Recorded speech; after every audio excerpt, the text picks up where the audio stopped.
आते biology chemistry से ज़्यादा नहीं आते, सबसे ज़्यादा बायो से आते हैं, फिर पॉलिटी से, हिस्ट्री से और ज्योग्राफी से।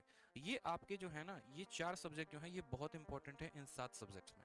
इसको जो है आप प्रॉपर तरीके से अगर रिवाइज कर लेते हैं, प्रॉपर तरीके से आप एक एक पॉइंट पढ़ लेते हैं, तो आपको परेशानी नहीं होगी। फिर बच्चा बोलेगा कि सर इसको पढ़े तो कहाँ से पढ़े, ठीक है, क्या कोई किताब को रेफर करें, क्या कोई यूट्यूब चैनल को रेफर करें, कैसे पढ़ें? तो देखो हमारे चैनल पर ऑलरेडी क्लासेस चल रही है, आप उससे रेफरेंस ले सकते हैं। इसके अलावा जो है अगर आप किसी बुक से पढ़ना चाहते हैं तो आप किसी बुक से पढ़ सकते हैं, लेकिन बुक में जो सबसे बेस्ट होगा मेरे हिसाब से वो रहेगा लूसेंट। अगर आप लूसेंट पढ़ते हैं, ठीक है, या हिंदी वाले स्टूडेंट अगर आप घटना चक्र पढ़ते हैं तो आप वहां से भी सवालों को बढ़िया तरीके से कंसेप्ट को समझ सकते हैं। कभी भी जीएस को पढ़ने की जो स्ट्रैटेजी होती है वो इस तरीके से होती है कि पहले आप सब्जेक्टिव को पढ़िए और फिर उसके बाद आप उसके ऑब्जेक्टिव को लगाइए।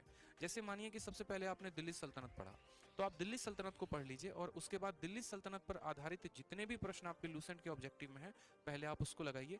इससे क्या होगा कि आपका जो लेवल है वो इंक्रीज होगा, आपको जो चीजें हैं क्रम अनुसार याद होती चले जाएंगे और आपका फिक्स रहेगा कि हाँ यार, जब मेरे सामने 4 ऑप्शंस आते हैं तो उसमें मुझे सही ऑप्शन किस तरीके से टिक करना है। तो इन बातों पर सबसे ज्यादा फोकस करिए। नेक्स्ट बात आता है स्टैटिक में। स्टैटिक के लिए देखो अलग अलग तरीके से काम किया जा सकता है। स्टैटिक में कोई बच्चा बोलता है कि सर हमको ट्रिक से याद होता है, जैसे मानो कि पहाड़ हो गए, पर्वत हो गए, आपके दर्रे हो गए, ठीक है, इनको कोई बच्चा कहता है कि सर हमको ट्रिक से याद करना है। जैसे जितने ताल वाले हो गए, जिस शब्द के आगे ताल लगा होता है वो कहाँ पर होता है, सारे के सारे उत्तराखंड में हो गए, भीमताल, ठीक है, नैनीताल, इस तरीके से करके, तो ये सारे के सारे मेरे भाई कहाँ पर हो गए, उत्तराखंड में। तो आपने जैसे ट्रिक से याद कर लिया। नहीं तो आप ऐसा कर सकते हो कि आप ट्रिक से यूट्यूब चैनल में आपको एक बता रहा हूँ, वहां से भी आप फॉलो कर सकते हो, क्रेजी जीके ट्रिक्स करके। क्रेजी जीके ट्रिक्स करके जो है आप इस अगर चैनल को फॉलो करते हो, यहाँ पर मैं इनको जानता नहीं कौन है ये, हाँ, लेकिन इनके कुछ वीडियोस मैंने देखे हैं जो मुझे अच्छे लगे हैं, जहां से आप भी फायदा उठा सकते हैं। और स्टैटिक के लिए इन्होंने बहुत बेहतर तरीके से काम किया हुआ है। तो स्टैटिक का पोर्शन आप यहाँ से कंप्लीट कर लीजिए। साथ में लूसेंट का जो मिसलेनियस है, उस लूसेंट के मिसलेनियस को जरूर खत्म कर लीजिए मेरे भाई, ठीक है। लूसेंट का जो मिसलेनियस है ना, उनको भी आप जरूर खत्म कर लो। मिसलेनियस में जैसे आपका हो गया कंट्री कैपिटल है, इसके अलावा जो है एक एक पार्क है, वाइल्ड लाइफ सेंचुरीज हैं, इसके अलावा जो है कौन सा पार्क, जैसे सिमलीपाल हो गया, सिमलीपाल कहाँ है तो उड़ीसा में है। जैसे डांस के बारे में हो गया कि जो राउफ डांस है वो कहाँ का है तो कश्मीर का है, जो तमाशा है वो कहाँ का है तो महाराष्ट्र का है। इस तरीके से आप एक एक पॉइंट को यहाँ पर टिक करके मिसलेनियस में खत्म कर सकते हैं।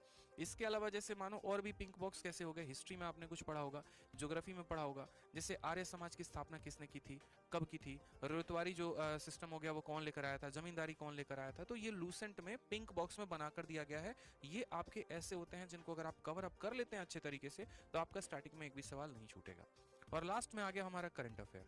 करंट अफेयर के लिए बकायदा मैंने आपको बताया था कि पिछले 6 महीने का इंपॉर्टेंट होता है, जिसमें 3 महीने का आपको डेली पढ़ना है और 3 महीने का आपको मंथली पढ़ना है। जैसे अगर हम बात करें यहाँ पर तो जनवरी हो गया, फरवरी हो गया और मार्च हो गया, इसका आप डेली का वीडियो देखो, ठीक है, जहां से भी आपको मिले एक एक दिन का घटना आपको याद रखना है। और उसके अलावा जो पीछे के महीने हो गए, पीछे के महीने कौन हो गए, जैसे अक्टूबर हो गया, नवंबर हो गया, दिसंबर हो गया, इनका आप मंथली पढ़ा करो।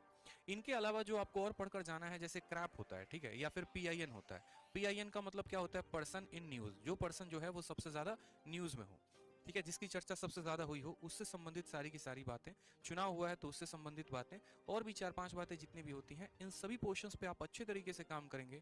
इनके ऑब्जेक्टिव को अगर आप अच्छे तरीके से लगाते हैं तो आप लोगों का काफी ज्यादा फायदा होगा। इस बात को ध्यान रखिए, ठीक है। तो एक प्रॉपर हमारी स्ट्रेटजी होनी चाहिए आने वाले हमारे सीजीएल को और सीएचएसएल को क्लियर करने के लिए, क्योंकि मेरे भाई मौका एक ही है और इस एक महीने, इसी एक मौके में जिसने हथौड़ा मार दिया समझो गेमर वही है, नहीं तो